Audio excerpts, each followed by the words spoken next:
우리 강치원 원장님으로부터 파시즘을 주제로 발표를 몇 개월 전에 부탁을 받았을 때 파시즘에 대해서 단호만 얘기를 들었지. 이게 뭐 정치적인 개념이고 역사적인 개념 뭐 그 정도. 그다음에 나치즘, 파시즘 뭐 그런 어떤 상식적인 것만 알고 있었는데 이걸 어떻게 이 현 주제에 이제 환경, 생태, 생명과 연관시키나 아주 고민이 많았는데 마침 그 이제 파시즘에 대해서 말하자면 우리 안의 파시즘 말하자면 일상적 파시즘이죠. 이제 군부 파시즘의 시대는 좀 이제 지났고 한국 안에서 일상적 파시즘이라고 이렇게 편집이 20년 전에 나왔고 그다음에 최근에 2.0으로 이렇게 나온 책을 보다가 이렇게 추천을 받아서 또 보다가 그 안에 정의진 선생님이 식민지 남성성과 추격 발전주의, 그다음에 이제 한국 사회는 왜 기후위기를 직면하지 못하는가. 여기서 이제 기후위기 문제가 오늘 주제와 유사한 주제고 그것이 어떻게 파시즘과 관련시켜서 전개가 됐을까. 뭐 그런 이제 관심을 가지고 읽었는데 거기서 얘기하는 것은 정의진 선생님이 얘기하는 것은 이제 식민지 남성성과 이제 추격 발전주의에 집중해서 얘기를 하고 뭐 그런 이유 때문에 이제 기후 위기를 전혀 직면하지 못한다라고 하는 그런 이제 논의였거든요. 그러니까 이것도 이제 한국 사회의 참 문제인 것 같습니다. 우리가 오늘 여기 들어오신 분들은 지금 환경 오염, 그다음에 생태 문제, 그다음에 이제 그런 것들은 기본적으로 다 인식하고 계시고 알고 계시고 이제 그러리라고 생각을 하는데 제가 여기서 뭘 더 할 수 있을까 생각을 하다가 이런 문제를 이제 기독교가 이제 신학이 어떻게 이해하고 있고 또 어떻게 해결하려고 노력하고 있고 또 전망은 무엇인가라고 하는 그것을 함께 좀 연관시켜서 제가 발표 준비를 했습니다. 그래서 이제 그런 맥락에서 얘기를 좀 풀어가도록 그렇게 하겠습니다.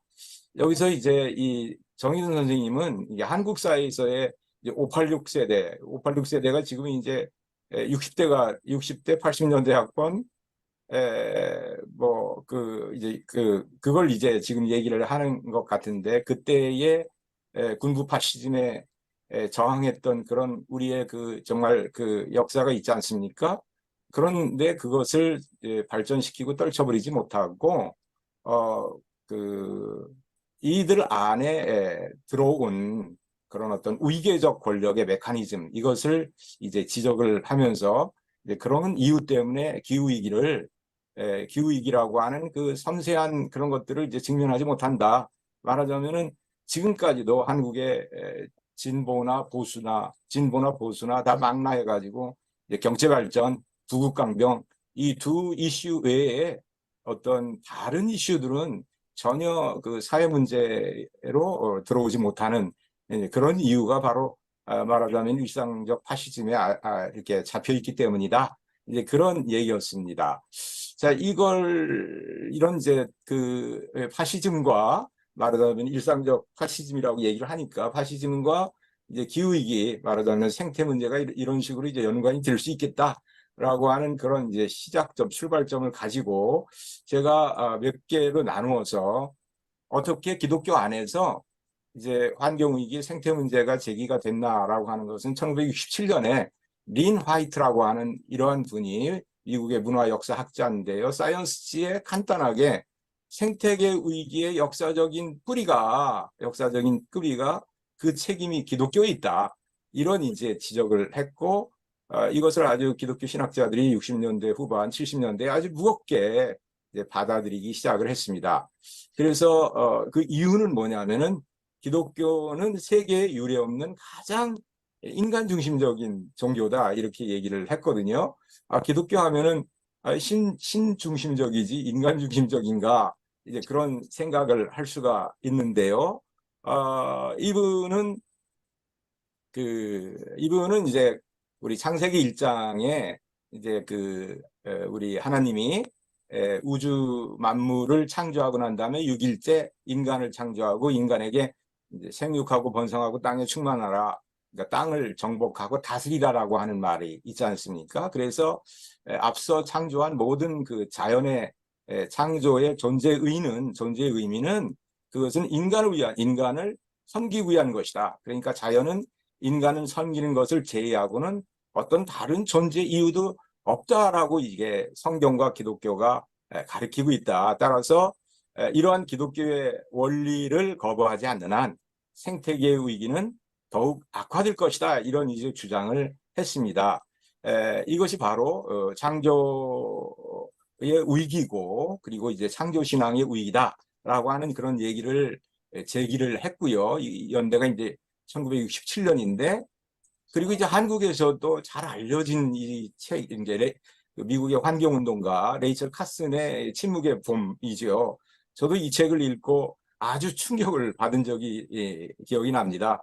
이제 환경이 파괴되고 위기를 맞이하게 되면은 봄이 와도 뭐 꽃도 피지 않고 나비도 없고 벌도 사라지고 하는 그런 자연의 반격이 시작될 거고 말하자면은 그것이 이제 환경의 비상사태다. 이제 비상사태다. 그러니까 그 위기라고 우리가 환경 위기라고 뭐 기후 위기라고 이렇게 표현을 합니다만 어떤 사람들은 또 비상사태다, 지구 비상사태다 이런 말로도 표현을 하는데 벌써 이렇게 얘기를 했습니다. 그리고 제가 이제 대학에 다니면서 제가 70년대 중반 학번인데요. 이 책을 이제 그 삼성문화문고에서 아주 저렴한 가격으로 이제 보급한 그런 책 아닙니까? 거기에 이 책을 보고 이 책이 원래 제목이 이제 성장의 위기잖아요. 70년대 하면은 뭐 한국 사회는 성장 신화에 빠져 있었고, 우리 한국 사회가 그 당시에 이 성장을 하지 말라는 얘기인가, 성장을 중단하는 얘기인가, 우리는 계속 성장해야 되는데, 뭐 이런 생각을 가지고 저 자신도 그렇게 그 대학 생활을 지낸 적이 있습니다. 여기서 이제 얘기하는 마지막 그 부분이 뭐라고 얘기를 하냐면은 성장에서 세계적인 균형으로 이행을 해야 된다라고 하는 게 이제 초점이거든요. 그래서 인류는 전혀 새로운 형태의 인간 사회를 창조하는데 물적으로 필요한 모든 것을 가지고 있는데 결핍되어 있는 두 가지 요소가 있는데 그 하나는 인류를 균형 사회로 이끌 만한 현실적이고도 장기적인 장기적인 목표와 그다음에 그 목표를 달성하려고 하는 인간의 의지 이 두 가지가 결핍되어 있다 하면서 이런 두 가지가 없다면 단계적인 관심에 의해 세계 시스템을 여기서 이제 지구의 한계와 이제 파국이라고 하는 말을 합니다. 궁극의 파국으로 내닫게 될 것이다. 이제 그렇게 하지 않기 위해서는 지금부터 세계적인 균형 성장, 최근에 얘기하는, 아니, 90년대부터 얘기했던 이제 지속 가능한 발전, 지속 가능한 성장과 비슷한 개념이다. 저는 이제 그렇게 이해를 하고 있는데요. 이렇게 이제 제기를 했습니다. 그런데 이제 신학에서는 본격적으로 그 잔캅이라고 하는 이제 과정신학자로 알려져 있는데요. 그 화이트헤드의 이제 과정과 실제라고 하는 책을 우리가 과정철학으로 알고 있지 않습니까? 이제 과정철학을 배경으로 해서 철학적인 배경으로 해서 이제 신학을 전개시키는 신학계 안에서는 세계적인 알려진 신학자입니다. 이 사람이 이제 72년도에 지금 너무 늦지 않은 게 아니냐 하면서 이제 생태신학이라고 하는 말을 여기서 하게 되는데 우리가 이제 생태학적 위기에 직면해서 이 책에서 보면 이제 기독교 신앙을 다시 생각해야 되는데 기독교 신앙에서 이제 가장 중요한 것은 하나님에 대해 신에 대한 그 관념 아니겠습니까? 그 다음에 신에 대한 관념뿐만이 아니라 신과 인간 그랬는데 이제 신과 비인간에 대해서 생각을 해야 되고 인간 아닌 것들 말하자면 환경에 대한 관계를 다시 정립을 해야 된다. 이제 그런 얘기를 했습니다. 이거 얇은 책인데요. 그 다음에 이제 과거의 기독교는 우리의 새로운 욕구와 문제의식을 대면하는데 넓고 부족하기 때문에 그래서 새로운 형태의 이제 기독교를 필요로 한다라고 얘기를 하면서 우리가 이제 역사와 자연의 이원론, 우리 이제 근대의 문명이라고 하는 것은 인간의 역사를 얘기를 하면서 자연을 역사 속에서 이제 배제한 역사라고 얘기할 수 있지 않겠습니까? 그래서 이제 이원론을 얘기를 하는데 그게 아니라 이제 지구, 우주의 이야기로 되어야 된다라고 하는 얘기를 이제 했고요. 그 다음에 인간과 자연의 이원론에서 인간은 자연의 부분이다라고 하는 얘기를 하기 시작했고요. 그 다음에 이제 하나님의 살림살이라고 하는 말을 합니다. 이게 이제 그 하나님의 나라라고 하는 것은 결국은 이제 하나님의 살림살이라고 하는 거라고 얘기할 수 있는데 여기에 하나님의 살림살이는 종래의 기독교가 얘기했던 인간 중심의 이제 구원사 혹은 구속사만이 아니라 여기에 이제 경제학과 생태학이 포함된 그런 이제 구원의 역사, 말하자면 창조사라고 얘기가 돼야 된다라고 하는 얘기고요. 그 다음에 이제 우리가 기독교에서의 구원론을 개신교에서는 칭의론이라고 얘기하고 한국 가톨릭에서는 의화론이라고 얘기를 하고 영어에서는 이제 just가 들어간 justification인데 여기 justification, just의 이제 경제 정의와 생태 정의가 함께 연관된 그런 말하자면 칭의론을 이렇게 생각을 전개를 해야 된다라고 하는 그런 이제 문제 제기를 그 70년대 초반에 하기 시작을 했습니다.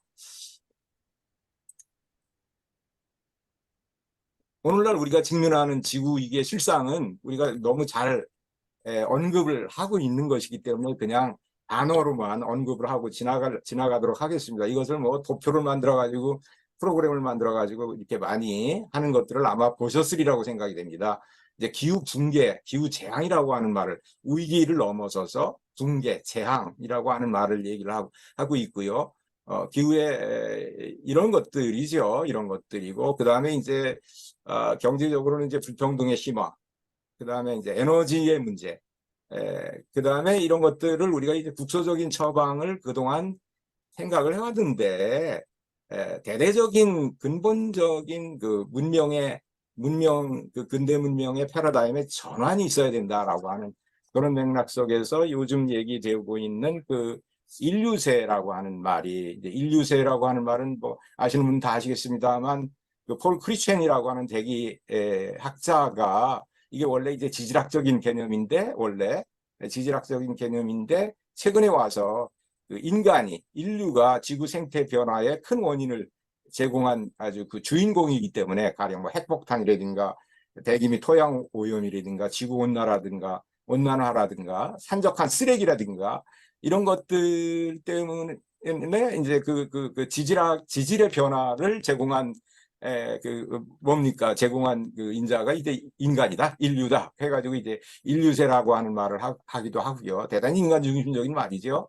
그 다음에 어떤 사람은 이제 그 원인을 구체적으로 얘기를 하면은 이제 자본이니까 세계의 그 다국적 기업을 중심으로 한 그 자본이니까 자본세라고 해야 된다. 이렇게 이제 얘기를 하고 있고 아무튼 이런 것들이 지구 위기의 실상이라고 보여집니다. 이런 지구 위기, 생태 위기를 초래한 문명의 속성을 이제 많은 지금까지 논의한 학자들이 이제 이원론으로 보지요. 그러니까 데카르트가 얘기했던 육체와 정신의 이원론, 이것은 이제 인간과 자연의 이원론, 혹은 문화와 자연의 이원론으로 이렇게 확대가 됐고요. 그다음에 무엇보다도 이제 프란시스 베이컨이 저도 어렸을 때부터 아는 게 힘이다, 지식이 힘이다. 그런데 무슨 힘이냐? 그것은 지배하고 통제하는 힘이다. 지배하고 다스리고 나누고 통제하는 힘이다. 그래서 우리가 지식을 습득해야 된다라고 이제 얘기를 했는데 지식의 본성이 그런 거냐? 지배하고 통제하고 다스리고 소유로 만들고 하는 그런 능력과 힘을 키우기 위해서 우리가 세상의 지식을 배우는 것이냐라고 하는 이제 그런 문제 제기를 하게 되는 거고요. 특별히 신학 안에서도 아주 구체적으로 이제 문제 제기를 하고 있고요. 그다음에 이제 뉴턴까지 언급을 하면은 이 양반을 통해서 이제 그 기계론적인 세계관이 적어도 20세기 초반까지는 그리고 뭐 이제 우리의 일상을 거의 뭐 지배한다고 그럴까요? 뭐 그렇게 저는 생각을 합니다. 이러한 결과 그러니까 자연과 토착민과 특별히 여성이 대상화되기 시작했고 식민화되기 시작했고요. 그다음에 자연과 동식물은 정신이 없는 육체, 살이 되어서 그러니까 윤리와 문화의 영역에서 그동안 배제되었고, 그동안 배제되었지 않습니까? 그다음에 인간의 이제 이런 것들에 대한 대상화시킨 것에 대한 정말 착취와 그다음에 무제약적인 약탈이 계속되고 있다. 이렇게 얘기할 수 있을 것 같습니다. 이런 것들을 생각할 때에 이제 박경리 선생님의 생명의 아픔이라고 하는 수필집인데요. 이것이 딱 연상이 됐어요. 온 생명이, 여기서 생명이라고 얘기하면은 생명이 있는 모든 것들, 그리고 생명이 없는 그 무기물까지도 아파한다라고 하는 생각을 하게 됐고, 이제 성경에는 로마서 8장 22절에 보면은 이제 모든 피조물이 이제까지 함께 신음하며 함께 해산의 고통 혹은 진통을 겪고 있다는 것을 우리가 압니다라고 하는 그런 말과 연관시켜서 한번 생각을 해봤습니다. 그럼 어떻게 처방을 할 것이냐? 아까 72년도에 나온 그 성장의 한계의 50주년을 기념을 해서 50주년을 기념을 해서 이번 그러니까 2022년이죠. 2022년에서 이제 모두를 위한 지구라고 하는 책을 냈고 이것이 이제 번역이 됐습니다. 여기에 보면은 5가지 특별한 전환을 얘기를 하거든요. 전환을 얘기하는데 이제 빈곤이 종식되어야 된다. 그다음에 이제 불평등으로부터의 전환. 그다음에 이제 약자들, 특별히 여성에 대한 이제 권한 부여를 하는 전환. 그다음에 인간과 생태계를 위한 건강한 식량 시스템 조성. 저걸 이제 식량 전환이라고 얘기를 하고 있고, 에너지 전환을 얘기를 하고 있고, 그다음에 결론 부분에 가서 이 얘기를 하는 거거든요. 승자 독식 자본주의에서 그 모든 그 지구상에 있는 모든 생명체를 위한 그런 경제, 뭐 그래서 이제 모두를 위한 경제 이렇게 이제 그 책 제목에 이제 붙어 있는 것 같습니다. 그다음에 이제 신학에서는 개신교에서는 이제 그 개별 신학자들이 막 개인적으로 하는데 카톨릭에서는 카톨릭이 좋은 것이 교황청을 중심으로 해서 특별히 프란치스코 교황이 그 이런 부분에 이제 관심이 많잖아요. 소외된 자, 가난한 자에 대한 관심이 많고 그 라틴 아메리카의 해방 신학을 그 말하자면은 이제 안고 가난한 자들에 대한 우선적인 선택이라고 하는 그 해방 신학의 모토에 플러스에서 뭐냐면은 이제 그 신음하는 지구, 신음하는 그 자연, 신음하는 자연에 대한 우선적인 선택. 그러니까 가난한 자들과 신음하는 자연에 대한 우선적인 선택을 말하자면 신학은 교회는 해야 된다라고 하는 이제 그런 것이 이제 기본 그 주조가 되어 있거든요. 그래서 이제 전체가 이제 6장으로 되어 있고 각 장은 이것은 이제 조항으로 되어 있는데요. 조항으로 되어 있는데 그래서 이제 한국 가톨릭 교인들은 이걸 다 읽어야 되는데 이걸 다 읽기만 하더라도 상당한 의식에 대한 변화가 있을 거라고 생각이 됩니다. 가톨릭 교인만이 아니라 정말 모든 사람들이 이것은 읽어도 참 좋다 저는 그렇게 추천을 하고 싶어요. 왜 그러냐면은 여기서 이제 통합생태론이라고 하는 것을 얘기를 하는데요. 이제 일장에서 뭐 공동의 집이라고 하는 말, 그러니까 지구라고 하는 것을 인간만이 사는 집이 아니라 공동의 집이다. 모든 생명체가 함께 사는 집이다라고 하는 그런 의식의 전환을 했거든요. 이제 거기에 무슨 일이 일어나느냐라고 하는 것, 이런 일들이 일어나는데 이제 공공재해인 기후 위기도 여기서 이제 언급을 하고 있고요. 그다음에 이 장에 가서는 이제 그 복음서가 성경이 피조물에 대해서 어떠한 그 새로운 메시지를 가지고 있는지라고 하는 그 생태 위기에 직면해서 그것을 해결하기 위한 그런 메시지를 검토했고요. 그다음에 생태 위기의 근원들에 대해서 앞에서 얘기한 그런 맥락에 이제 그 위기의 근원들을 얘기를 하면서 이제 통합 생태론을 얘기를 하는데 이 점이 굉장히 저한테는 이제 그 여기서 잠깐 더 얘기를 하겠습니다. 그리고 이제 마지막에 가서 이게 어떻게 하면은 치유하고 처방하고 또 생태 교육과 말하자면은 이제 종교니까 종교적인 영성을 이제 얘기를 하는데요.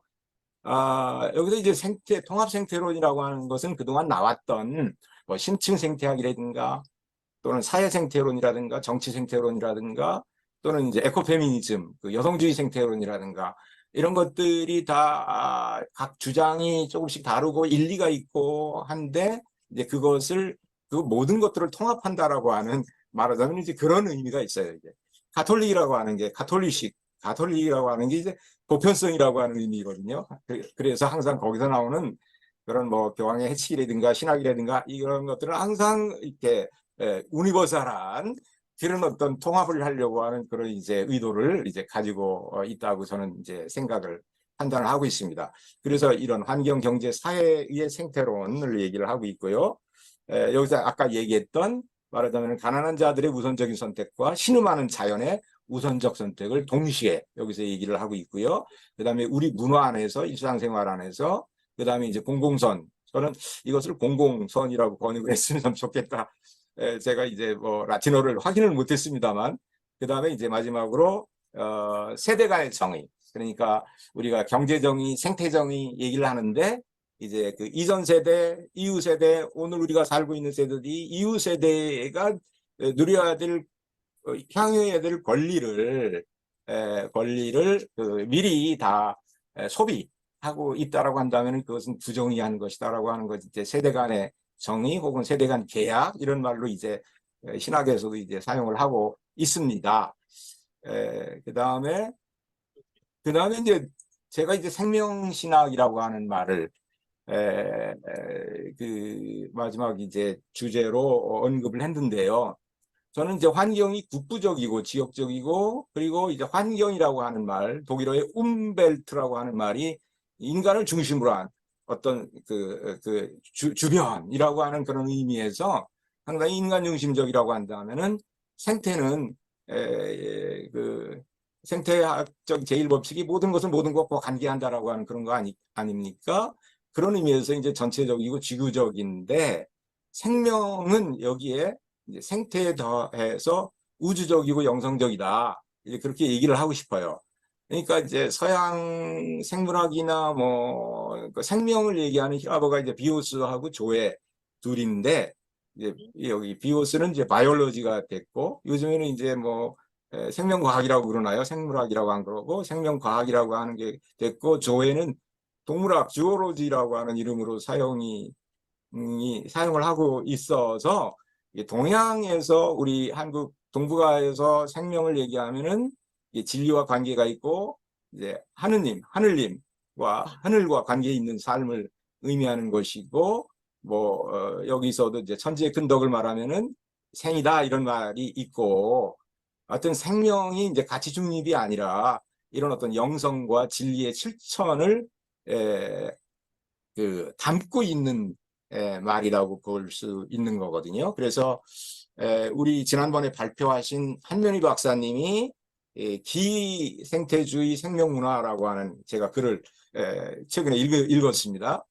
그뿐만이 아니라 이제 전통적인 풍수학을 요즘에는 이제 서기권학이라고 이렇게 명칭을 해서 이렇게 지리학 한국의 전통의 풍수학 혹은 서기 뭐라고 그럴까요? 여기 살기 좋은 곳, 그 복지를 이룰 수 있는 곳이 이제 서기권이잖아요.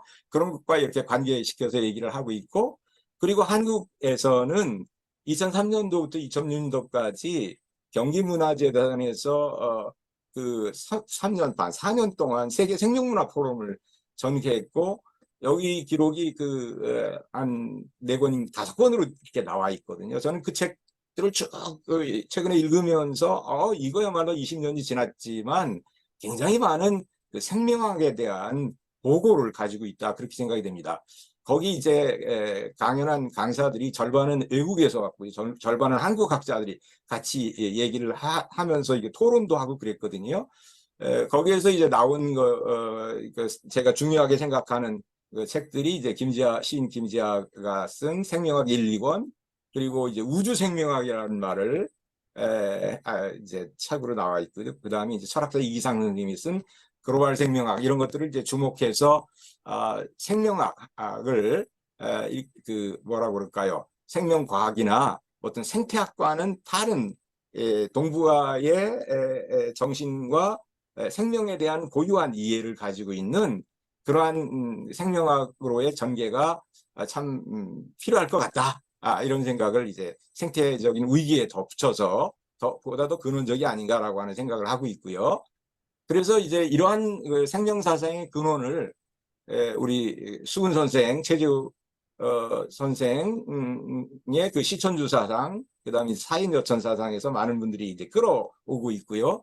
이제 이대 교주이신 해월 선생님의 말하자면은 그 시천주뿐만이 아니라 이제 하늘을 공경하고 인간을 공경하고 그다음에 모든 사물을 공경해야 된다라고 하는 상경 사상은 아주 대단히 오늘날 생태 위기에 직면해서 참 중요한 사상이다. 그렇게 얘기를 하고 싶어요. 그래서 그 해월 신사법설에 보면은 만물은 막비 시천주다 이렇게 얘기를 하면서 이제 만물로 섬기는 것을 만물로 이렇게 확대를 해서 말씀을 하는 것에 아주 놀라움을 금할 수가 없었습니다. 그 다음에 그래서 이제 이러한 그 생명신학, 생태신학을 그러니까 생태사상을 통해서 그 신학을 어떻게 변화해야 되는가라고 하는 것을 얘기를 이제 마지막으로 이제 하겠습니다. 그래서 이제 창조론은 이제 생태학적 창조론이라는 말을 신학자들이 뭐 20세기 후반기부터 계속 쓰고 있는데 우리 그 창조를 얘기할 때 처음 창조, 그 다음에 계속적인 창조, 새 창조 이렇게 기독교 신학 안에서도 옛날부터 이렇게 세 가지로는 언급을 하거든요. 그런데 이제 교회 안에서 기독교 안에서 처음 창조에 머물러 있어요. 처음 창조가 완성되게 완벽하게 창조되어 있을 것이다. 그게 아니라 하나님은 계속적으로 창조하시고 이제 새 창조라고 하는 그런 신앙 교리를 가지고 있지 않습니까? 오늘날 우리는 그 그러니까 계속적인 창조에 그러니까 continual creation이라고 하는 요거에 집중을 할 필요가 있다. 기후위기에 대응해서 그런 생각이 들고요.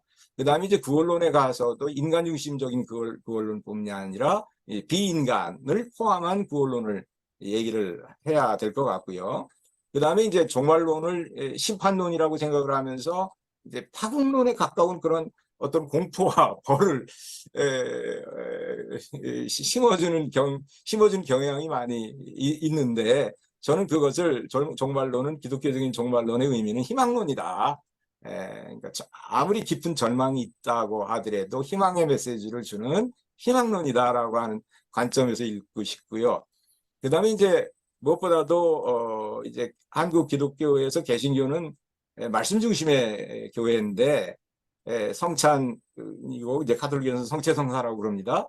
이 성찬에서 이제 그 떡과 포도주 우리 이제 밥과 포도주인데 밥과 이렇게 말하자면은 이제 자연에서 나오는 그 말하자면 이제 술인데요. 이제 그 포도주인데 그런데 이제 그것이 너무 말씀 중심의 로고스 중심의 그 이해를 하다가 보니까 성찬이라고 하는 것은 그 의미가 밥을 먹는 식탁 공동체로부터 이제 출발을 하는 거거든요. 사실상 성서에서도 그렇고 최후의 만찬에서도 그렇고 그런데 오늘날 너무 그것이 제의화되고 형식화되면서 말하자면 탈몸 그런 어떤 육체 신체라고 할까 그것이 탈각된 그런 성찬을 이제 하고 있다라고 하는 이제 그런 맥락에서 우리가 이제 식고라든가 밥 먹을 때 이제 하늘과 땅에 고하는 거죠. 동학에서 했던 그다음에 이천식천이라든가 그다음에 이런 맥락을 이제 김자의 밥 이야기, 밥사상에서 굉장히 아주 그 멋지게 이렇게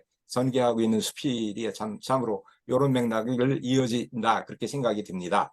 그래서 이 성사라고 하는 것, 성례전이라고 하는 것의 특성은 말하자면 세상이라고 하는 동산을 일구고 돌보라라고 하는 그런 말씀, 말하자면 성찬이 다른 게 아니라 인간의 소명과 성사의 특성을 아는 것이다. 그러니까 이것은 이 말씀이 바로 인간의 소명을 알고 또 성사의 특성을 아는 것이다. 이렇게 얘기를 할 수 있겠습니다.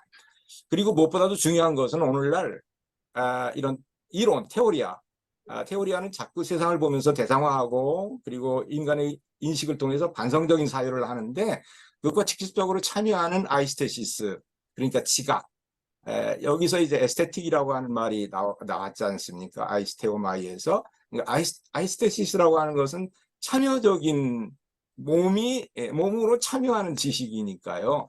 저는 이런 맥락에서 이제 생태학뿐만이 아니라 이제 에코에스테틱, 생태미학이라고 하는 말을 쓰는데요.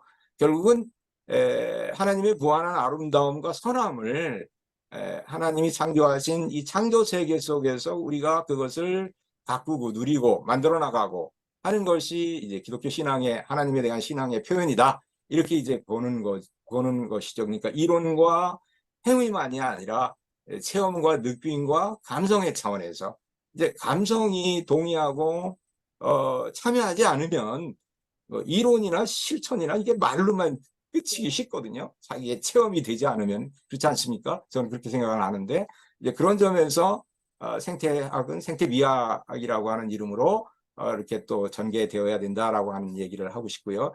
이제 그런 점에서 이제 마지막으로 신관의 변화, 신관의 변화를 우리가 이제 삼일체론을 얘기를 하면서 기독교 신학에서 내재적인 삼일체와 이제 이게 에코노믹 이머넌트 트리니티와 에코노믹 트리니티라고 하는 말로 얘기를 하는데 여기서 이제 에코노미를 경제라고 번역을 하지 않고 이제 하나님의 경세, 하나님의 경륜, 하나님의 살림살이가 이제 여기서 기원한 말이라고 얘기를 할 수 있는 거거든요.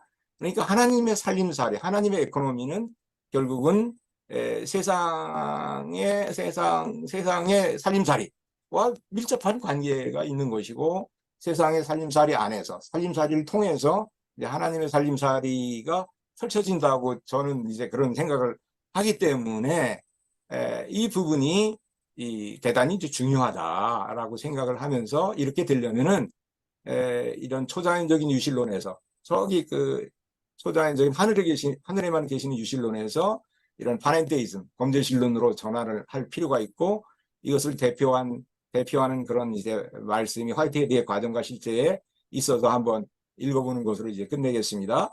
여기서는 이제 신과 세계의 주종 관계, 신은 주고 세계는 종이다라고 하는 것이 아니라 신과 세계의 대칭 관계를 얘기하고 신과 세계의 긴밀한 사귐과 내재, 그 다음에 이제 자기 비움 이런 것들을 얘기를 하거든요. 그래서 신은 항구적이고 세계는 유동적이라고 말하는 것은 세계는 항구적이고 신은 유동적이라고 말하는 것과 마찬가지로 참이다. 또 신은 일자이고 세계는 다자라고 말하는 것은 세계는 일자이고 신은 다자라고 말하는 것과 마찬가지로 참이다. 또 세계와 비교할 때 신이 탁월하게 현실적이라고 말하는 것은 신과 비교할 때 세계가 탁월하게 현실적이라고 말하는 것과 마찬가지로 참이다. 또 세계가 신에 내재한다고 말하는 것은 신이 세계에 내재한다고 말하는 것과 마찬가지로 참이다. 신이 세계를 창조한다고 말하는 것은 세계가 신을 창조한다고 말하는 것과 마찬가지로 참이다. 신과 세계는 대비된 대립자이며 이 대립자에 의해 창조성은 대립 속의 다양성을 갖는 이적적인 다수성을, 대비 속의 다양성을 갖는 합생적, 요 말이 이제 화이트헤드의 용어인데요. 합생적 통일로 변형시키는 그 최상의 의무를 수행한다. 이렇게 이 핵심이 뭐냐면 신과 세계의 대칭 관계고 주종 관계가 아니라 그 신과 세계의 긴밀한 사귐과 내재를 표현한 이런 어떤 새로운 범죄실론적인 신관이다 이렇게 이제 얘기를 하는데 그러한 신관의 변화가 참으로 필요하다 그런 이제 말씀으로 오늘 발제를 마치도록 하겠습니다.